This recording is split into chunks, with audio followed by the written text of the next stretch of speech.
Halløjsa. Så vi ud på eventyr. Og vi er i Vestjylland. Hvis jeg skulle lige få den her med op, så jeg rent faktisk. Jeg siger, vi sætter den lige. Så gør vi. Vi sætter den her. Sådan der. Der. Så ser vi, om ikke lyden går igennem, så rykker vi den senere. Nå, velkommen til Vestjylland. Vi er ved noget, der hedder bakkerstemning. Det er fyldt med mennesker herude, som jeg skulle tro det på en onsdag. Og dagens mål, det er, at vi skal ud og se, om ikke vi kan finde noget landskabsfotografi. Og det blæser lidt. Det er okay. Vi er i Vestjylland. Det er fladt. Og det er generelt udfordring her i det vestjyske. Det er, at det er fladt herude. Så det gælder om at finde et eller andet, vi kan få i fokus. Vi skal have noget ledende linjer. Vi skal have et eller andet. Vi ser, hvad det er på herude. Altså, jeg fortryder lidt, at jeg ikke kom ud før på dagen, fordi i morges, jeg stod op, var den flotteste solopgang.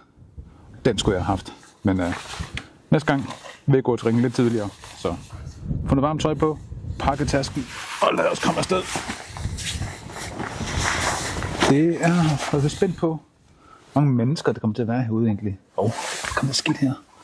Sådan der. Af med noget støv. Sådan. Fordi det her YouTube noget, video noget, det er jo ikke så meget en dansk ting. Men lad os se, om det reagerer herude. Vi har kameratasken med. Hvad har vi med i dagens anledning? Vi har Canon EOS R.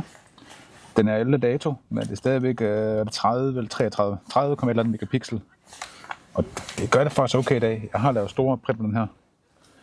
Og til sådan noget som landskabsfotografi, så er den altså fin. Det behøver sikkert kæmpe stort og dyrt. Den her, den fås til, jeg har set den brugt helt ned til 6.000 nogle steder. Full frame. Det er spejlløst. Den fylder ikke så meget. Den laver video, 4K opad. Vi laver foto. Den er RF mounts. Ja, hvis vi vil have en anmeldelse af en EOS R i 2025, så sig til. Så finder jeg ud af at lave noget. Og fortæller, hvorfor den stadigvæk er brugbar til det, jeg bruger den til. Vi taler også portrætter, vi taler landskaber. Action, knap så meget.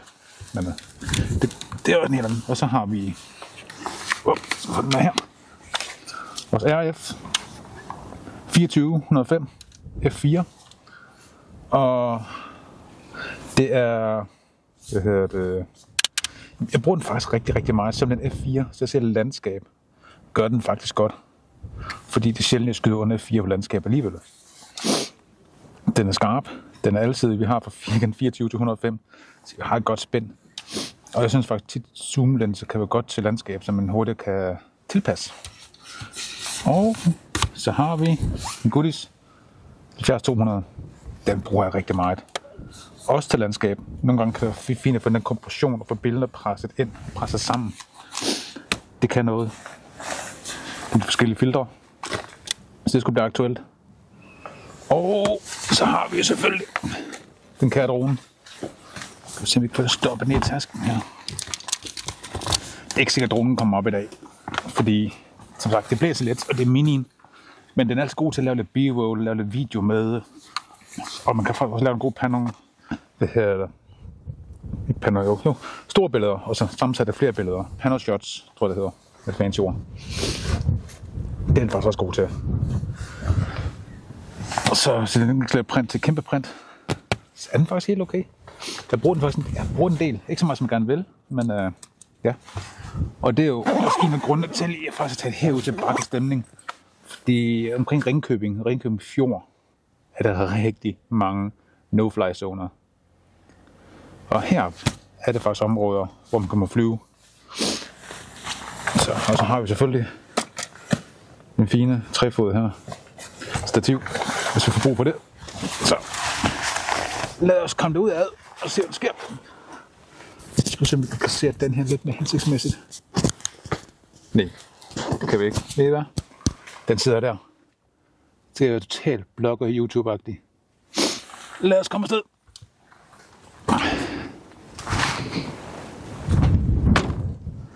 Lad os se her. Kig ud her. Okay, det var sådan helt flot, det lige gå derover. Skal den retning? Skal vi lige have noget. Sådan der, så kan I se noget. Derovre. Jeg har nogle surfer herover. De er svært at pakke sammen. Der.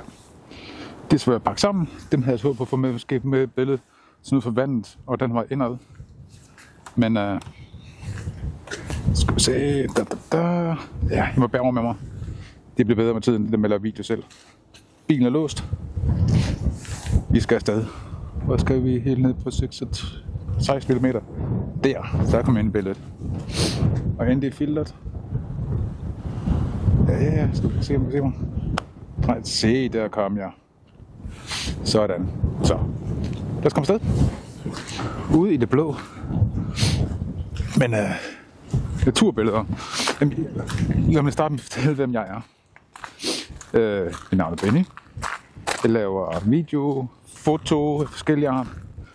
Jeg laver en del af portrætbilleder, bryllupper. Men landskabsbillederne synes jeg faktisk er rigtig, rigtig fede. Fordi det her, jeg slapper af. Her er det ikke mennesker, jeg skal interagere med. Jeg elsker at interagere med mennesker, det er dejligt. Men herude kan man ligesom få pulsen ned. Jeg skal virkelig have det filter. Der. Her kan jeg få pulsen ned, og man stille roligt finder landskabet. Her skal jeg tilpasse mig, fordi jeg tager ikke bare lige et hus eller et træ og flytter det. Så her gælder det om at kigge og finde kompositioner, finde motiver, finde at holde fokus på og se, hvad gør så godt. Nogle gange kommer jeg hjem med noget, nogle gange kommer jeg ikke hjem med noget, nogle gange kommer jeg hjem med rigtig meget, og finde ud af, når jeg kommer hjem. Det er sgu ingenting. Men jeg ser, hvad jeg finder i dag, og så allerede nu mit øje spotter sådan noget som det her. Kan I se huset derovre? Der. Det kunne måske være noget, når jeg kommer tilbage af. Så kommer lyset også på den rigtige side. Når jeg kommer tilbage af, så få det fra der. Skal se, om jeg kan finde den. Få det fra den vinkel derovre. Så vi har lyset, det går ind på med en skygge på siden deromme. Og så på den anden side, som ikke kan se den der grimme eltavle, der er inde i. Måske, ja, prøv at se her. Så er vi lige rundt her. Jeg har huset her. Hvis man kommer om på den anden side af huset, som skyder den vej. Så vi har det her som baggrund. Og vandet og et gammelt hus. Og laver giver det lidt et vintage redigeringsstil. Det tror jeg faktisk, det bliver godt. Den tager vi lige på tilbagevejen. Så, nu skal vi nyde det landskab.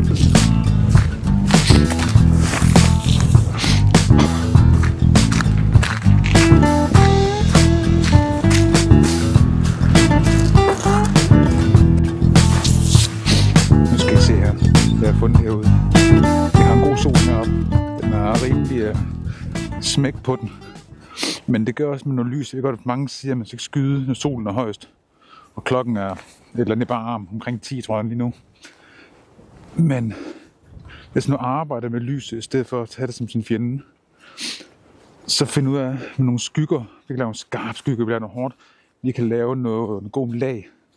Og ser man en skarp sol, så finder jeg faktisk tit, at man kan lave en god sort-hvid billeder. For vi kan få nogle skarp kontraster. Og det synes jeg er fedt. Jeg fik øje på noget lige herude. Skal vi se her. Herude. Den der. Kan I se den?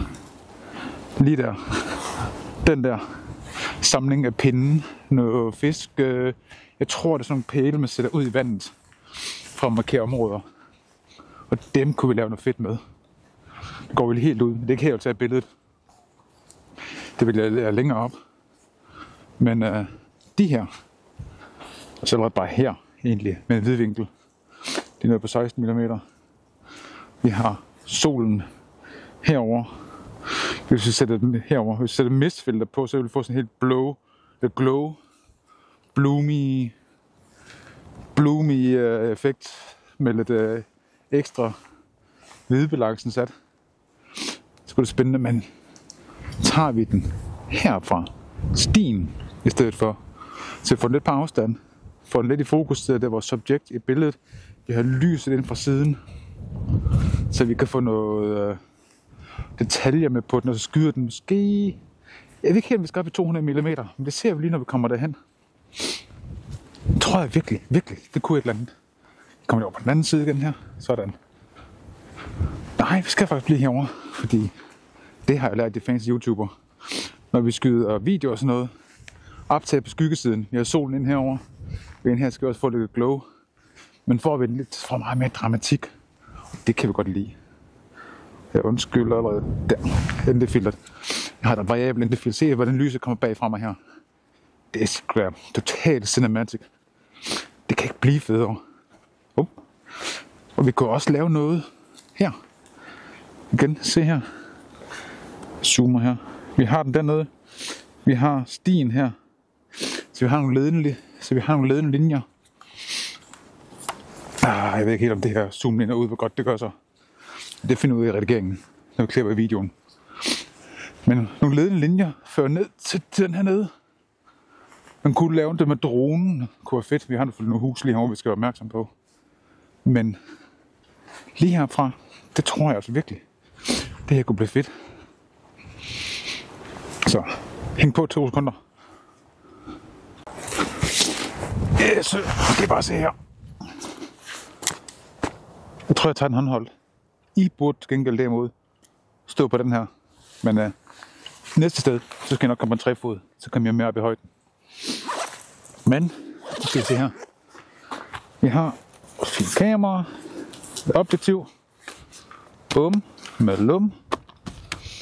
Klik. Og igen. EOS her. Har jeg råd til Hasselblad eller et eller andet i den boldgade. Noget 100 megapixel. Skal ikke være tvivl om, så jeg købte det. Så, bare rolig. Det her, det er super godt også. Ikke noget der. Men, jeg er lidt grejfreak alle sammen. Vi kan godt lige have noget lækker grej. Noget dyrt grej. Dyrt kan altid lige helt lige med lækkert, men det er en anden historie. Her. Så skal vi se, vi har EOS R 30,1 megapixel. 2405 en F4. Lige nu står vi på, lad os se. Vi har den dernede. Vi kører på fokus. One point fokus. Flash. Klubber ikke flash. Hvidbalance. Jeg kører faktisk tit power på... Nu har jeg kørt tit power på, auto. Men i dagens anledning, så vil jeg faktisk godt selv styre den.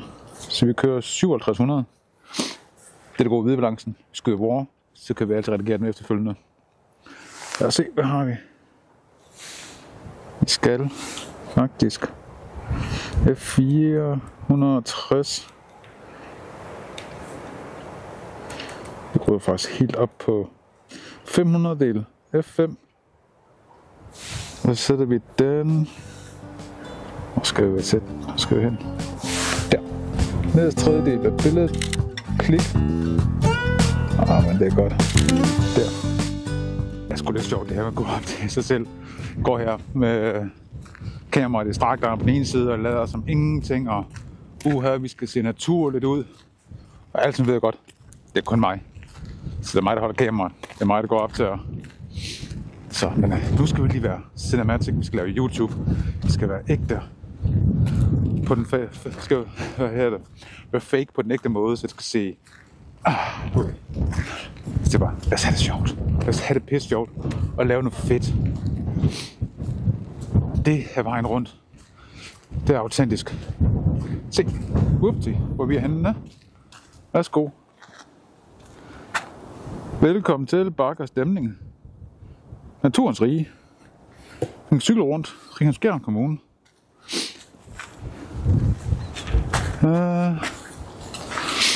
Det skal vi ud. Jeg har en idé om broen kan lave nogle gode ledende linjer. Det er faktisk lidt tung at bære den her. Der. Burde få den motoriserede variabel ND-filter. Så justerer den i stedet for sig selv. Det kunne faktisk være lidt sjovt. Måske nogen skal udvikle det. Et variabel ND-filter, der selv autojusterer. Jeg ved godt, at jeg kunne sætte kameraet på auto mode, og den selv justerer op og ned i lukkehastighed og så videre. Så det ser eksponere med. Men vi har jo den der fan af den hedder den regel. Jeg kan virkelig ikke huske den lige nu. Men lukkehastigheden skal være dobbelte af vores framerate. For det giver det mest behagelige billede eller video at se på. Det vores øjne kan lide. Så derfor optager jeg lige nu 25 billeder i sekundet. Ergo skal han lukkehastighed på en 50. del. Og det er pænt meget lys, der vil lukke ind. Derfor har vi et ND-filter på. Jeg kunne selvfølgelig vælge lige at skrue lidt op for vores f-stop. Sådan der. Så lidt mere fokus af mig. Men så har vi det mangel på det her cinematic noget, hvor vi gerne have lav dybdeskarphed. Shallow depth of field. Hvor fra 2.8 nu er vi på 4.5. Skal vi prøve at gå lidt på 4. Der er også en måde at styre lyset på i vores kamera eller vores video. Men vi undgår stadigvæk en dag som dag, hvor lyset er så skarpt, at vi skal have en variabel ND-filter på. Så sådan det. Så det er for nogle gange, jeg er overeksponeret. Det er for nogle gange, jeg er lidt mørk. Og så skal jeg lige overdreje på den fine ting her på skærmen. Og hvis I vil have en mere introduktion til, hvordan det foregår og se det, så sig endelig til, så skal jeg nok gøre noget ved det også. Ingen problem der.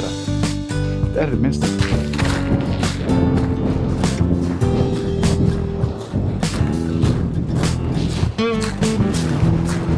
Færdig vi bakker stemningen her. Og det blæser faktisk en hel del herude, så håber hatten bliver på. Og mikrofonen i blogger-style her. Men en fin bro.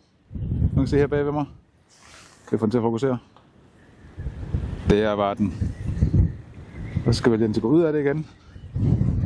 Og der var jeg. Yes. Det er egentlig et fint område derude. Med god vind. Vi har et par svaner. Det er ikke så fotograferingsvenligt, hvis jeg skal være ærlig. Det er det meget bart. For at sige det mildt. Men nu traver vi ud over her og ser, hvad vi støder på. Det kan være, det er et eller andet, der giver mening. Måske noget sti, noget broen fra en vinkel. Men igen, det er rigtig meget siv, som er med til at være let i vejen til at gå ud og få noget udefra. Så skal man nok tilbage igen på den anden side. Nu tror jeg, skal vi over og se, hvad vi støder på. Vi har allerede et billede i huset dernede fra, og vi har en plan om billedet af den der gamle bygning, her på bilen holdt. Så jeg ser det lidt spændende. Jeg finder et eller andet. Men igen, så har jeg haft et lille eventyr. Og en hverdag på en onsdag i februar måned. Det ser eventyr så det værste ud. Og undskyld at snotte det her, men en del af blæsevejret. Jeg har der et par svaner hernede. Det går ret ned i hovedhøjde med dem. Så vi gør et eller andet der. Ja, vi skal videre. Skal I se, hvad vi fandt her? Der. Broen her. Den der. Vi har solen, der kommer meget skarp ind. Og på broen har vi, det solen kommer ind, så laver den fine skygger hernede af. Rimelig markante skygger. Dem vil jeg prøve at fange. Og igen i sort-hvid. Så tror jeg, fordi jeg prøver at få de der skygger til at poppe rigtig kraftigt frem. Det vil kunne blive spændende, for at sige det mildt. Og så skal vi også lige hernede bagefter og have broen ind på siden. Vi snart kommer med. Bare roligt. Men nu skal vi se en gang her. Næste kamera.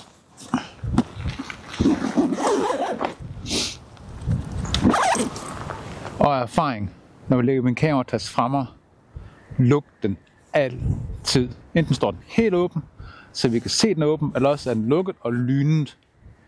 Jeg har mere end desværre en gang løftet den og troet den. Undting over det. Alting står ude. Dårlig plan. Så sæt ned i højde. Så som altid, lyn den, eller sørg for, at den står åben, så vi ikke er i tvivl om, den er åben. Bare en lille tip herfra. Den i lommen. Lenshood på. Bum. Med lum. Og så har vi herover. Skal vi lige have jer med lidt længere herover, så vi kan kigge. Der. Så vi finder lidt rundt her. Se. Kan I se skyggerne derude? Så nu drejer ND op for mig. Der kan man godt se, at den kæmpe sorte drejer derude. Jeg skal se, om vi kan gøre det her. Det magter jeg ikke. Jeg går herud. Jeg skal lige have den her med, så jeg kan se, hvad mig selv siger. Sådan der. Ja. Optager vi. Det gør vi. Fedt. Så målet her. Skyggerne skal med. Ledende linjer midten. Vi er på 24 mm. F4. Vi prøver at krænke den op på. Hvad hedder det? F7. Det er jeg. Med kontrastfelt. Bum.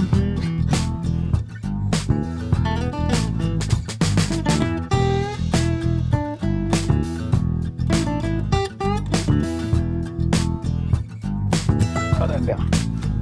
Så vi kan se, at vi har broen herovre. Den har vi her. Solen står lidt ind på. Den tænker jeg også, vi kan lave det med. Vi har måske en ledende linje nede ved vandkanten her. Vi kan gøre noget med. Skal vi også se. Der. Vi har en ledende linje her. Op til broen. Solen står lige på her, så vi kan få noget kraft. Altså vi kan virkelig få nogle detaljer med, for vi har virkelig belyst. Vi har... Jeg kan ikke komme ret over på det. Nå, det er også lige meget. Jeg håber, I forstår, hvad jeg mener. Masser af lys er med til at give masser af detaljer. Det kan vi godt lide. Vi har solen den vej der på, så vi har den kæmpe spot på. Så lad os se, hvis vi tager den vertikal her.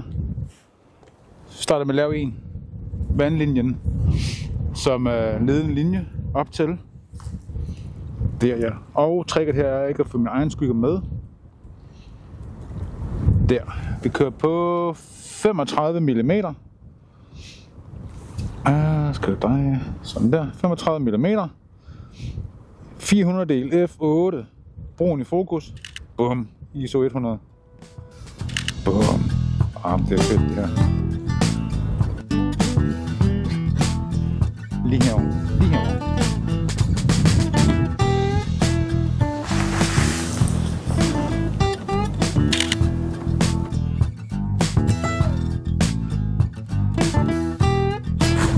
Og hvis ikke du så, der var i gang i derovre, så sidder der en lille fjer og blafrer i vinden. Og lige fanget. Det er fede sådan her. Det er ikke sat op, det er ikke noget. Det er sådan, naturen er lige nu. Og det synes jeg giver nogle fede billeder. Det er ikke opstillet natur. Det er bare natur. Det er det bedste.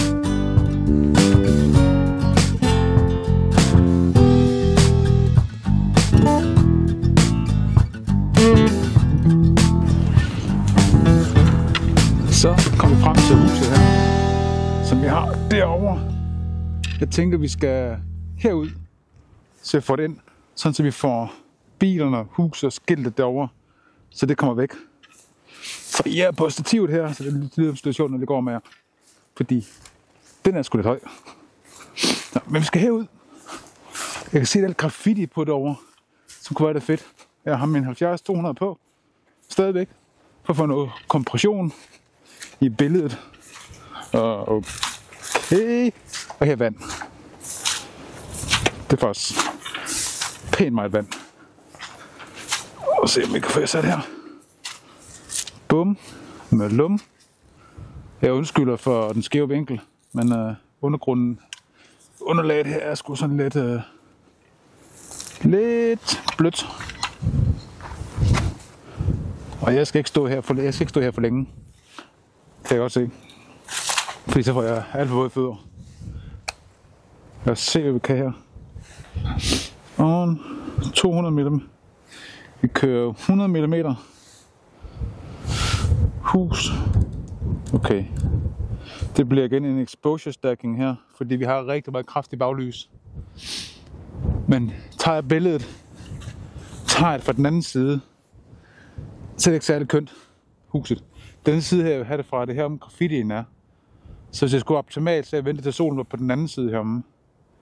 Men nu prøver vi at lave en exposure stacking igen her også.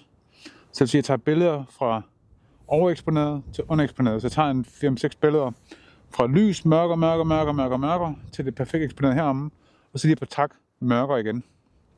Så vi kan skrue ned for baggrunden. Og skrue op for forgrunden. Så vi kører F4. Vi skal have den her vej på. Så har vi balance i billedet. Fordi vi har et lille buskud på den ene side. Yes. 500, 46, 1000, 1250, 2000, 4000, 8000. Det kan få også med sig selv, bare 8000. Så får vi jo rigtig meget silhuet pludselig.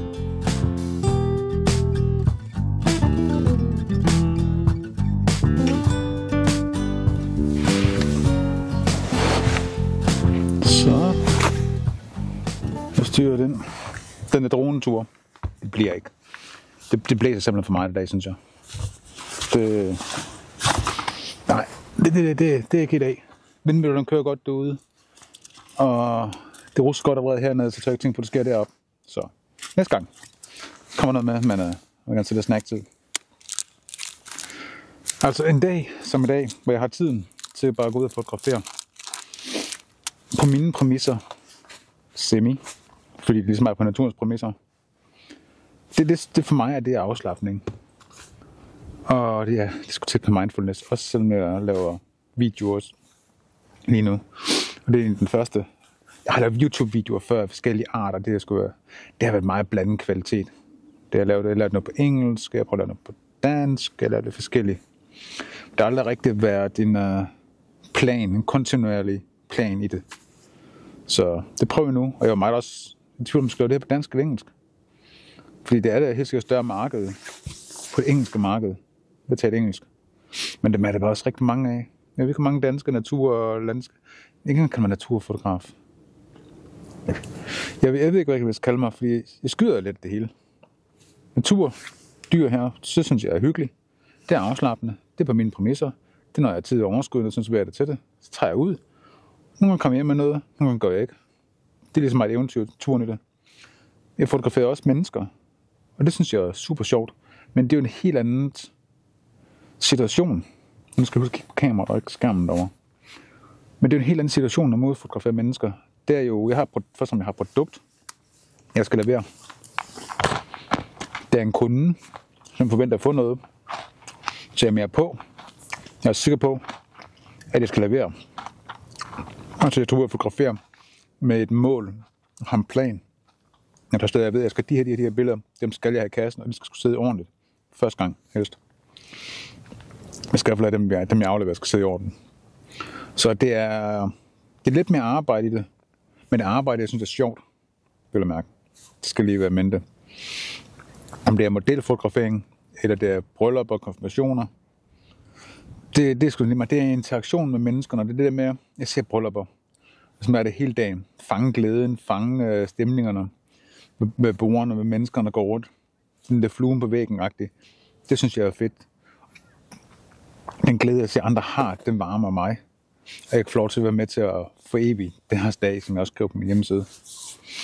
Det synes jeg jo bare er en god ting. En fed ting. Jeg har fotograferet events, action sport.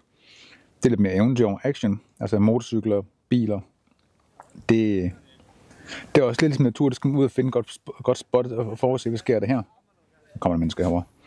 Og så tage billeder af det og være klar til det. Og der er teknik i noget panning shots og noget. Men det er igen noget andet. Så det er egentlig lidt værd. Jeg tænker at lave en hel serie her. Der kommer natur, der kommer at skyde med noget flash, der kommer at skyde med mennesker. Det kommer lidt af hvert. Det bliver godt eventyr. Følg med mig og se, hvor vi ender henad. Og hvis der er noget, I helst vil have mere fokus på end noget andet, jamen, så sig til. Så kan det være, at jeg skal have 2 kanaler. En, der er mere fokuseret på natur, kontra en, der er fokuseret mere på portrætter af mennesker og sådan noget. Så, chokoladetid. Ses.